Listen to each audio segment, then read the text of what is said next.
పెట్టుకొని అది కూడా బాగా మిక్స్ చేసేసుకుంది. మిక్స్ చేసుకున్న తర్వాత అల్లం వెల్లుల్లి పేస్ట్ అనేది మంచిగా పీసెస్ కన్నాలా పట్టాలంట. పట్టిన తర్వాత కొంచెం కారం వేసేసింది. కారం కూడా బాగా ఒక 10-20 మినిట్స్ బాగా తిప్పేసుకోవాలి. తర్వాత ఇంకా చికెన్ మసాలా కూడా వేసేసుకుందండి. చికెన్ మసాలా వేసేసుకుని అది కూడా బాగా ఒక 10-20 మినిట్స్ మంచిగా సిమ్లో కుక్ చేసేసుకుంది. సిమ్లో కుక్ చేసుకున్న తర్వాత ఇంకా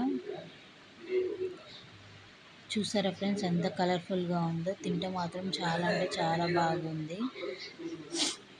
దాని తర్వాత మమ్మీ ఒకటి మసాలా మేము తయారు చేసుకుందండి.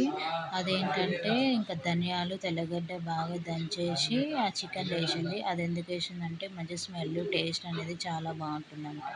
ఇది అయితే సాంబార్లో, పప్పులో దేంట్లైనా తినొచ్చు అంట. పచ్చి పులుసులో, రసంలో తినొచ్చు అని చెప్తుంది ఫ్రెండ్స్. నచ్చితే